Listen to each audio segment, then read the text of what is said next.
A trailblazer in Scottish politics, Sandesh Gulhane.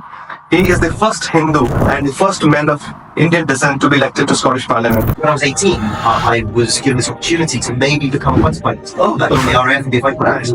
What do I do with it? I said I want to be. And one serious question. So, do you think that there is a Hindu hate or Indian origin hate in Scotland? Yes. Exists, yeah? Yes. So what solution do you propose for some of these critical challenges we're having in Scotland? Let's be very clear.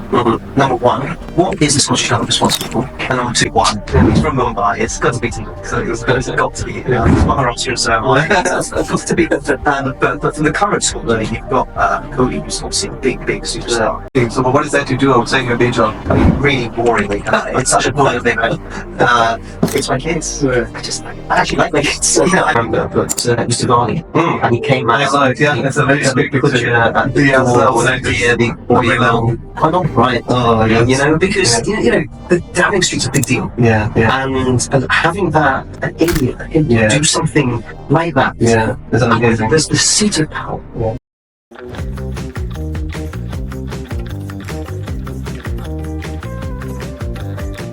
Namaste and welcome to Global Desi Podcast.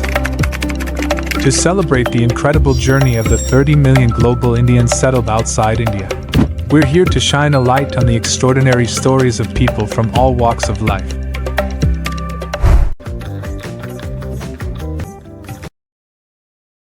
Today we have a distinguished guest with us, a trailblazer in Scottish politics, Sandesh Gulhane. He is the first Hindu and the first man of Indian descent to be elected to Scottish Parliament, currently serving as the Shadow Cabinet Secretary for Health and Social Care. Dr. Gulhane, welcome to our podcast. Thanks for having me. So, Dr. Gulhane, it's truly an honor to have you on our show. And perhaps for the people who don't know you, why don't you just give a 30-minute of elevator speech, talk us about your early life and what inspired you to be a doctor and a politician? Absolutely. I grew up with two migrants. My mum and dad came from India, so you're going to be a doctor, you're going to be a lawyer, you're going to be an engineer. That was the thing. But I really like the idea of being a doctor. So since I was 2-3 years old, the idea of being a doctor was amazing, and it was really because I saw my uncle from hospital. This was when I was 10, 11, and he was unwell. And everyone was in. The whole family was in, and everyone was talking, and he sort of went down very quickly whilst we were in.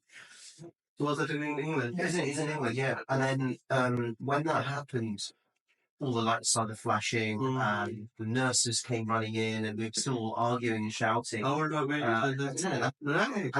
the doctors came in, and just went, right, everyone out, and everyone listened, and they got back and they did things. And I remember looking at that going, how amazing is this guy was it that 18 minutes just solved the problem. Everyone calmed down, everyone sorted it out. And ever since then, I thought that's what I want to do. Wow. And then when I was 18, I was given this opportunity to maybe become a fighter pilot. Join the RAF and be a fighter pilot. What do I do? I decided I want to be a doctor. Amazing. So that's how I started my doctor life. Right. I was an orthopedic surgeon. I was my plan. I was a shoulder surgeon. But then, as my wife says, I saw the light and I became a GP. But during that period, I was in the BMA, so I did a lot of work. I chaired the national GP trainees because I was really annoyed with the way the contract negotiations were going. I thought instead of moaning about it, should do some action. So I joined the BMA. I ended up being chair for 2 years and really working on that chair during the pandemic. Lots of things were going on. Then obviously I was just a GP here in Glasgow working frontline 5 days a week, and pandemic really hit. And I was really annoyed about it. I felt Nicola comes on TV every day. She doesn't say anything. UK government says similar things later. We didn't have kids. I remember, think back to the start of the pandemic. I had a bin bag I was using because we didn't have it. I had a proper gas mask, old-fashioned gas mask. We didn't have eye goggles. We donated the eye goggles from hardware stores. It was just so pathetic. And then we got a mask, and they went out of date. And I said, "Oh, you looked under the sticker." I was asking, "What's going on? It's disgusting." And so I thought, again, instead of moaning, let's do something. Yeah. I stood for election, and I got elected as a MSP for Glasgow for the Conservative Party, and then that was the start of a very steep learning curve for me. I'm not an active politician, but a doctor, so I really care about it. So that's how I ended up in politics. Amazing. So I remember one of your speech on Parliament during the COVID time when your daughter was born, and until like many weeks you couldn't get hold of her. So can you tell us what was that experience like? Remember when the pandemic hit, we didn't know what it was. We didn't know what the virus was and what it meant. So I had a newborn daughter. Now, the doctors that were going out, nurses, we wanted to stay away from our family. Some doctors went in Manchester, for example, they stayed in a hotel. Didn't go home because they might bring this in. So I didn't know what that would do to my newborn baby. What would it do to my wife who was breastfeeding at the time? What does it mean? Yeah, So it's so emotional. we stayed away. I was lucky. So a big sacrifice from your end just to... It wasn't just me though. Yeah. You have to remember this was all of us were doing. It wasn't unique. But it was just, it felt hard because all I wanted to do was hug this tiny little baby, give her a kiss, and I just couldn't. So it was hard. Yeah. And it was a difficult period. I understand. So, as you said, your parents are from India, they are from Maharashtra, and being born in a Desi family, both of us, we know that, as you said, you have to be a doctor, engineer, or lawyer, otherwise you're a failure. So, did you face such kind of pressure from your family or such challenges, and how did it shape the way Sandesh is today? So, was there any... it was. I didn't really have a choice. I was going to be a doctor. That's what you're going to do. You're going to be a doctor. And I really enjoyed the idea of becoming a doctor. So I think I knew going through school what I wanted to do. And I was really good at science. I was really good at maths. I was really good at... like most Indians doing well in... I really enjoyed it, but amazingly, I really enjoyed history as well. It was one of the things I've just really got on with, history and geography and that type of thing. So, but I knew that science was the thing that I was going to do. So that's the path I would take. So let's now talk about your political life. So what initially motivated you to join politics? Was it a specific moment in life or an event that inspired you to serve the public? Was there anything in particular which motivated you to become a politician? Yeah, it was the pandemic. So during the pandemic, obviously, Nicholas Churchill was on every day. She was doing the hug and bow attitude, and we can see now through COVID. She's deleting the messages. You can't see the reasons, the way doing everything opposite of what UK government was doing, isn't it? But she was on there saying how great she was and how amazing and how immoral everything was she was doing, whilst deleting all messages. Well, it was just messages. It was all electronic communication. And what's important? If we're going to make a decision, say, let's say we're going to decide what time we're going for lunch. That decision is recorded. Because we say, we're going to start at 3 o'clock, we're going to meet there. But how did it get to that decision? What was the thing that got us there? It was maybe I'm running 10 minutes late, so could we meet a bit closer to Glasgow? Maybe you're a bit stressed because there's something going on at home. Maybe we've had an argument or we went out the night before, so we don't want to go to the party, we want to go to a restaurant. That context is important around the decision. And they decided that they judged. And I was just looking recently at your parliament documents, and recently there's a question about what is the Scottish government policy about deleting their WhatsApp messages. So did you get any response from them? Yeah, so I was on yesterday. I was asking a question, so I had 2 follow-up questions as well. I asked what their policy is right now, and Shona obviously gave some they an answer. Then I asked the government to apologise, and they didn't apologise. And then I asked them about, during the height of the pandemic, the most important thing that will probably happen in our lifetimes, the most dangerous thing that could possibly happen. And they were talking about independence, and they were talking about how to get COVID into the independence. Oh my God. The most important thing that they could be doing. And they talk about independence. It's just disgusting. Yeah, I agree. So, Sandesh, Indians and Hindus have been living in this country for centuries. We got up early 1900 as well. Indian sailors came in, and Edinburgh University has students from Indian kings studying in Edinburgh University. So, what took so long for Sandesh Gulhane to come to Scottish Parliament? We're doing so well in England. Even our Prime Minister is from an Indian origin. So, what took so long for an Indian origin or a Hindu to become a member of Scottish Parliament? I'm sure you must have faced a lot of challenges. So, how did you navigate it through these challenges? Can you talk about that? Please, yeah. Let's not forget Mahatma Gandhi Yeah. as well. Yeah. Yeah. So we have good precedents for people living here. Mm-hmm. We have so many students that come over here to study that don't necessarily stay, Yeah. but go back. But Indians, Hindus that live in Scotland, they're hardworking. They believe in buying their house. They believe in trying to earn money. Yeah. Contributing to the economy. Yeah. They contribute. They do. And I think what you're seeing is a lot of first generation that come here. There's no security in your first generation. Yeah. You just survive. Yeah. So what we try to do is to make your second generation have some security, and that means have a secure job. And to you've said this a few times now, medicine, lawyer, engineer, these are secure jobs that you can have that are professions, you're respected, and you can be stable. And then after that, you've got the next generation. If you've got secure jobs, like Rishi, he had a pharmacist as the dad. We know this because he said this many times. But even though he's second generation, it's a bit like the third generation. Yeah. And that's what it is. You need that third generation to take the risk. Yeah. Take the risk going into TV, take the risk going into media, take the risk going into politics, because there's no guarantee. You could fail. Yeah. Yeah. And that's, I couldn't afford to fail. My parents couldn't afford for me to fail. I had to do something and I had to succeed. And professions are the safest way of doing that.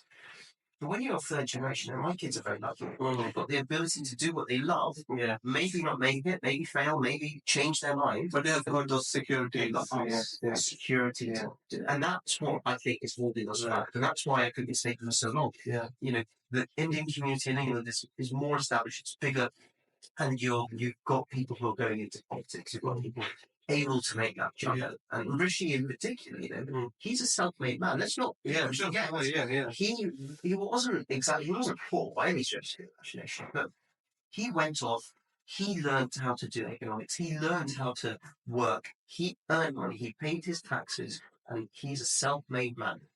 So never forget that that's what gave him security to be able to do some politics and to be able to give back to the society and society. And this is the great thing that I think is lost when it comes to Rishi Sunak. So while we're talking about Rishi, so have you met him after he's become a prime minister? I have. I met him. How was that experience? When he was before he was prime minister, when he was chancellor. I don't know if you remember, but it was Diwali, and he came out. I saw it. Yeah, it's a very epic picture. The oil. My mum cried. Oh my God! Because Downing Street's a big deal. Yeah. And having that Indian, a Hindu, do something like that. Yeah, it's amazing. There's the seat of power. Yeah. Absolutely amazing. My mum cried. It was very emotional to see that. So, actually, when you get the opportunity to meet him, it is like meeting someone who's done something absolutely. So, how is he like a boss? Like you guys, like from Conservative Party. I know you're not an MP, but you got any feedback from how is like managing his MPs and ministers? We talk, obviously. We've got Scottish MPs but we talk too, and I talked to a number of MPs down in England as well, and he is doing the day job. He is doing what we all want him to do. He's bringing down inflation, getting the economy under control. He's giving us the tax cuts, and that's what Conservative wants to see. We need to get the economy back onto the level playing field and develop the party strengths of the party. So, but meeting him personally, I met his wife. I met his wife at the reception. Well, lovely lady. I've got time for you, and then It's not just meeting Rishi. You're meeting the Prime Minister. Yes. You've got to remember, it's not just him as a person, it's the seat of office. Right, sure. It's a really big deal. It really is. And I was very privileged to spend from this talking. So, Rishi, if you're listening, we're very proud of you, what you're doing. Oh, absolutely. Yeah. All Indians are proud of Rishi. So let's now shift gear to Scottish politics. So, how do you rate 1.5 decade, 15 years of SNP government? And you have been vocal about the substantial waiting list in NHS, long COVID, and then there's this rise of cost of living, mortgage rates are high, and and most recently, many of youngsters whom I deal with on a daily life, they are complaining about the new tax ban which Scottish government has introduced, which is a burden to most higher and who contribute most to the economy. So, out of all of these issues, what do you think is the two or three most crucial issues which of the current government? And can you outline what is the most critical and outline what solution do you propose if suppose if Conservatism is in power? So, what solution do you propose for some of these critical challenges we're having in Scotland? Let's be very clear. Number one, what is the Scottish government responsible for? And number two, what are they not responsible for? They are not responsible for international treaties, international discussions. That's nothing to do with it. Their entire job, sole focus, is for Scotland. That's all that they should be doing. And when it comes to Scotland, there are things that are devolved to them. Yeah. They can choose the tax. They can choose to tax just us as well as individuals, but they can also do business tax. They can tax anyone who's registered. They've got to have completely devolved. They can spend their money in any way they want to spend it. They've got other things that are around that are specifically just to them. If we look at the way that for the disability benefits, on benefits, hospitality, devolved to Scotland. So what really matters, well, obviously the doctor, first thing I'm going to say is health. Yeah. Don't moan about anything. We have the money to do things right in Scotland. If the SNP, when they came to power, gave every penny of our consequentials, we would have £18 billion more. Wow. 18 billion to spend on health. But instead, they spend it on ferries, which will never sail. They spend it on smelters. They spend it on pet projects that never see the light of day. Look at this disaster with the deposit return scheme. It was never going to work. It was a farce. Policy for what's in place, farce. So that's what I really care about. So what are the priorities list? If you can just list out the priorities. So the first thing, health is health is number one, and it has to be number one. And we cannot afford to continue going in the direction that we're going in. We're spending more and more money on health, and we're getting worse and worse outcomes. We've got record cancer waiting times. We've got record AA waiting times. We've got record mental health issues waiting times. Don't blame the pandemic. Don't blame it. Deal with it. It's your job. That's literally the job of the Scottish government. But they don't like dealing with their own mess. So what would I do if I was the health minister, if I was First Minister, if I had the power to make changes? Number one, prevention. You've got to do prevention. You've got to stop people from getting sick in the first place because it's cheap.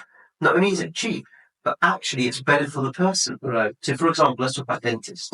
I would make sure that we're not just doing, we need to drill and fill, we need to do your fillings, you get right. What we need to do is look after your general oral health. So, are you at risk of cancer? Is there a problem? Are you a smoker? Are you a drinker? Do we need to holistic care? Holistic care for your oral health. That's what dentists should be doing. We should pay them to do the job. We also need to make sure that primary care, where's the majority of healthcare? It's in primary care. About 80 to 90% of all patient contact. So for anyone listening at home, the way that they experience healthcare is primary care. Very few people go to hospital. Very few. So we need to improve the amount of money that's spent in primary care. We need to push that budget up and make it 11 to 12% of the. So what is stopping government to take this the actions you've just outlined? They don't know what they're doing. Right. It's, we saw Humza, who was health secretary. He could barely open his mouth without making a mistake or a gaffe. And now he's first minister, he's doing the same thing. I remember you were taking on head on to him on Twitter, challenging some of his health policies. I mean, like he said on Twitter, online, if it's not an emergency, don't go to any. Yeah, so think twice before calling. How do you know if it's an emergency? How do you know how sick? That's the point of accidents. There's a point of the doctor. We know, but if you're a member of the public, and you know what it affects? It affects the older people more than anyone else. Because they won't call. The number of patients I have seen, and I'm still working as an NHS GP, so, I see these elderly people who basically have chest pain. They don't want to bother the doctor, so they wait from Saturday to Monday to call me. And I was like, if you'd gone in, we could have helped you. But we're late now. But it's those people that suffer the most. It's people who are from ethnic backgrounds that don't know any better. Those are the ones who got to say. So you can't say that. You've got to be much cleverer with what you say. Look at Nick Sturgeon for health minister. Absolute disaster. Nursing homes. Where are we now? We don't have enough nurses. And look at Shona Robertson. Look at Jean Freeman. I mean, they're just unmitigated disasters. So that's why they're more interested in talking about independence and deflection than they are doing their day job. Okay, thank you for that, Sandesh. So as you know, this year, 2024, half of the world's population is going on polls, There is US presidential elections, we have India's election, and we have election in Pakistan, Russia. All the major countries in the world is going on polls. So how do you anticipate the world's geopolitical would be at the end of 2024? And additionally, against the backdrop of this, I've heard that you have now got a chance to be an MP candidate from Glasgow. What's the constituency you're from? East Renfrewshire. East Renfrewshire. So can you tell us how is 2024 looking for you personally, and how would it look for the whole world geopolitics? Can you just highlight about and what you're looking for? What's your vision if you get elected as an MP? So what are your visions? So I just wanted to club this together, the geopolitical angle as well as you becoming a new MP from hopefully the first Indian origin MP from Scotland. So can you tell us about this, please? Yeah, so let me start with the easy one. What does it look like for me? It's really busy. So obviously I'm still an MSP and I'm still dedicating my time to it. I am Shadow Cabinet Secretary for Health. So we've put together a big announcement for our health policy. So that's coming out in a couple of weeks' time. We're going to be dropping our big paper about my vision, Scottish Conservative vision for what the NHS and Scottish NHS should look like. So I've been working really hard doing that. Obviously, I've got a wife, I've got 2 kids, so I need to spend time with them. I'm out in East Renfrewshire in between times. I'm knocking on doors, I'm speaking to people, and that's what I'm really dedicating my time to, is speaking to constituents, speaking to the average person in the street. So what challenges did you get from them? What are the challenges, any key challenges you found from speaking to people in East Renfrewshire? It's a global issue that they've got, and that's what really matters to me. Whilst big geopolitical things happen, that affects you for a little while. But do you know what affects you every day? That pothole outside your house. What affects you every day is the LEZ zone where you're trying to drive in and out and getting charged. That's what affects. And it's that minor little thing that you think is minor, and it grows and grows, and it annoys you. And so that's what I'm fighting. Lots of people have discussed the state of the roads, bin collections. What we need to see is, if you look at East Renfrewshire, the amount of council tax they pay is astronomical, it's huge. And we're going to potentially be seeing a massive rise in council tax. We're looking at about £748 right at the top end. That's 25% increase in council tax. We are really trying to squeeze people who have any money in Scotland. You're being squeezed and squeezed and squeezed. You spoke earlier about the rise in the income tax that the SNP have brought in. It's just going to drive people away. High owners will just go, well, I don't want to be here. I got an email from someone just today saying that they're going to take their £150,000 salary and move to England because they can. So they're now contributing to the English. I saw this similar kind of post on LinkedIn on regular basis, like big people from like vice president directors from company, they're saying it's better to move to England to have a better life and pay less tax. So let's look at Indians that come over. So I know loads of Indians that are here from the banking sector. They do IT for the banking sector. So they're offered they can go anywhere. They can go to London, they can go to Manchester, they can go to Glasgow and Edinburgh. They choose to come here. But if you could earn £5,000 more to do the same job at the same cost, why don't you choose to? You choose that. And the arguments against that are ridiculous. We get free education here. Well, no, only certain people get free education. Right. If you look at people who go to university and say, let's do law in Edinburgh or medicine, very few people get to do that. Most people go to England. What are we doing? Clever stops that we're not getting in. And our Indians that come here contribute to the tax, contribute their knowledge and their skills, hopefully stay here. And their kids become doctors and they can come into the NHS. But they won't come in. So those are the things that really matter to the Indian. So let's look at the geopolitics of things. Well, we know who's going to be Russian Prime Minister, the President. It's quite clear that's not going to change. And so it's looking quite like a bit of a race between Trump and Nikki over in America. But Trump, his Iowa standings outrageous. So he looks like he's going to be a big player. We know probably Biden, the Democrats. So we're going to see that same race run again. But I think Trump has a big chance, just from the way it's looking. But you never know until the real Democrats come out with their ideas. It's always a big fight out there. We've never had a situation where so much of the world's going to at the same time. And look, India, I don't know, but I would be shocked if Modi wasn't Prime Minister. Look at there's no alternatives to them. I genuinely don't believe that. Look at the things that he's done. He's basically rooting out corruption at every level. And some of the clever way he's done that.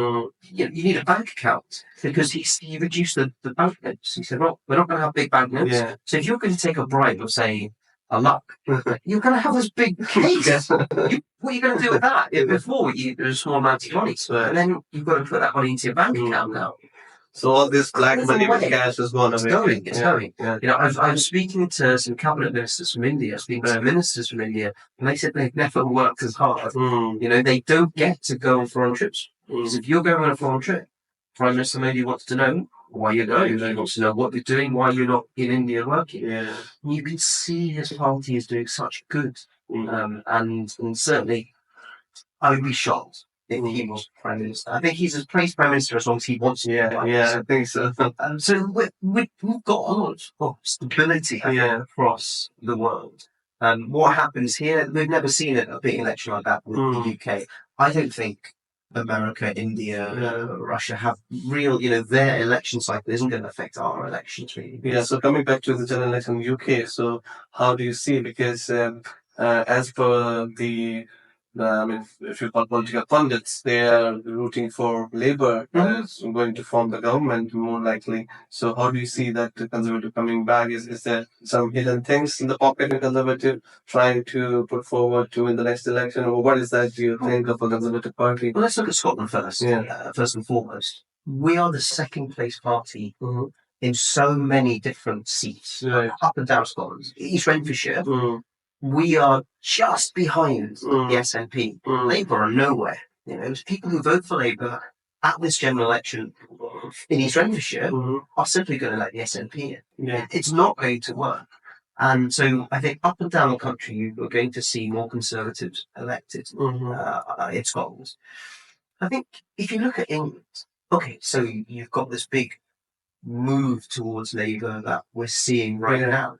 But you know what happens? The more Keir Starmer opens his mouth, the more we realise he doesn't know what he wants. Is he for a policy or against a policy? He flip-flops. He's got no real moral fortitude. And the closer you get to the election, the more you start asking him, what's your position on this? Are you going to give tax cuts? Are you going to do that? And he said, we would hope to. No. will you or won't you? Because that's what you do. Look at Ed Miliband. He put his stuff in a tablet. This is our things in stone, our ideas in stone. He needs to start making decisions. And so you can't be all things to all people. He needs to start making decisions as to where he's going to go. And I think when he starts talking, when he starts opening his mouth, when he starts to actually have a position, you're then going to see things fall apart, I think, because it's not straightforward. You can't just spend. You know, we've got to work out where you're going to raise the money from. You're going to raise taxes. These are all questions that he hasn't answered. So I think that's what you're going to see across England. You're going to see this move back to the Conservatives that we certainly haven't. Admittedly, we haven't got that right now. Yeah. As the economy gets better, as Bush continues to do the job he should be doing, I think we're going to start seeing far more of an even challenge going on. It won't be as wild as is predicted now. Just won't be. So I wish you all good luck, Sandesh, for your becoming a chair. I hope you make that history again, becoming the first MP of Indian origin from Scotland. So I know you're a very busy person. You're involved in community work. You're a doctor. You're a politician. So what is life beyond medicine and politics? So you've got 2 kids, and your wife is a doctor as well. So how do you unwind yourself? So is there any hobby or any passion you follow outside your day job, which motivates you and keep you warm and inspiring? So what is that you do outside your day job? I mean, really boringly. It's such a boring thing, right? It's my kids. I actually like my kids. You know, I like them. I like spending time with them. Got a 3-year-old daughter, and she's in charge of the house. Right. You know, she rules the house. Got a 10-year-old son who's under her thumb. But yeah, it's nice to spend time with them. I go for walks, do things. I'm a big Arsenal fan. So I watch. Yes, well, we're not doing too badly for the last result, but you know, I enjoy watching football. I enjoy watching rugby. I used to play rugby, so I really enjoy that. Cricket, I'm a huge India fan. So the test coming up, you know, India, England, that's one. Kohli's out for at least 2 tests. So who's your favorite player coming in the squad? Current or all time? So there's only one. Yeah. He's from Mumbai. It's got to be Tendulkar. So it's got to be. You know, he's Maharashtrian, so am I. It's got to be. But from the current squad, I mean, you've got Kohli, who's obviously a big superstar. But actually, the reason we're doing well has nothing to do with our batsmen. It's our bowlers. We have genuine pace bowlers again. You know, remember in the old days, Pakistan had the bowlers, we had the batsmen. But Kohli's brought this fitness to the team. So we have fast bowlers, we've got spinners, we've got fielders, we've got fielding. It's incredible. Yes. So anyway, I love cricket. And I'm a Queen's Park fan. I used to be their team doctor. Oh, yes, I read about it. Yeah. That was one of my favourite jobs. There was no money. There was no money in it. But it was so much fun to do that professional sport and, you know, be behind the scenes to look after players and do that. So I'm suffering this season with them. And, you know, one thing we love watching films together. So our kids and I and my wife will sit down and watch something. It's just a lot of fun. Right now, my wife and I are really into Traitors. So that is something that we are binging on. So the family stuff you do. Yeah, very much. So your family is very supportive of you giving, not able to give as much time as you could have. So are they supportive of you taking up the new challenge, becoming an MP? So they're very. I couldn't do what I'm doing now for the sacrifice my family make. You know, and it's not just my time. I would earn a lot more money doing my day job, doing other things, and so there's that as well that has to be taken into account. That reduce my income, but I'm very lucky that I've got a very supportive family who look after me and let me do what I'm trying to do, and especially for Westminster, campaigning and going and doing that. So that really is something that I'm very grateful for. Thank you, Dr. Gulhane. We're coming to the end of the podcast, and thanks for sharing an incredible story and inspiring our audience and listeners. So, this is the last segment. This is kind of a fun round. I'll ask you a couple of rapid fire questions. Don't think too much, you can just say whatever comes to your mind quickly. So, I've got a few questions for you. One book or a speech or anything that has a profound impact on you. Do you know, it's a book that I read quite recently. It's the Kingmaker series, and it was written. It's a fantasy book, but it was written from female protagonist's point of view. Right. So the star of the show is a woman. And actually, having that, listening to the way that she thinks compared to what other people think, it really did open my eyes up. So that's a recent thing. What is the name? It's the Kingmaker series. Kingmaker series. So there's three books there. But I think as far as speeches and other things that you hear, the thing that I find most inspiring is when you see someone that looks like you're doing something successful. You know, I see Rishi do it, and that's really inspiring to see someone. You know, you've got to see it to be it, and he's broken the glass ceiling for all Indians. So that as well. So your favorite Indian dish? So without doubt, so. Now that's not desserts though. Yeah. I can eat basically any dessert, but rasmalai is that. Okay. We know that now. So what is that you do the most Google search? What is that you search mostly on Google? Yes, addresses. I've got no sense of direction, so my it's full of where am I going now? Where's that place? What's that number? So that's what my Google search is full of. So, and what do you find difference of Indian food being lived in England and Scotland? Have you found any difference of Indian curries in England and massive differences? Right. Number one, my mum is Maharashtrian, so I have Maharashtrian, and my mother-in-law, my mother-in-law's Punjabi, so I have Punjabi food now. So what a big difference! Maharashtrian and Punjab, it's a wild difference. And one slightly serious question. So, do you think there is a Hindu hate or Indian origin hate in Scotland that exists? Yeah. Yes, it does. It does. And, I think what we need to do, we have to be really clear as a community. We need to come together and speak with a voice. And I hope to be the voice for the Hindu community. Because there's no special category where we categorize, like we've got anti-Semitism, we've got Islamophobia, but we don't have a category for categorizing hates to Indians and Hindus. So no, there isn't. But if you look at our community, you don't complain. Exactly. Fuss. If something happens, everyone's fine. Put your head down, keep working. But it matters, and the people here deserve to have voice. So that is unique. Okay. So last question: what one piece of advice you want to give to an aspiring Desi politician? Don't do what I did, because you can't copy this. I would say if you want to be involved in politics, get some experience and find out what it means. The most important thing, so I say to everyone, vote. How do you know who's vote? I personally believe Indians, Hindus are conservatives through and through. Yeah. Just the values. But how do you know which party to join? I get asked that question all the time. And what I say is, what's the most important thing to you? So number one thing, is it less taxes? Is it more money in your pocket? Is it good education? Is it policing?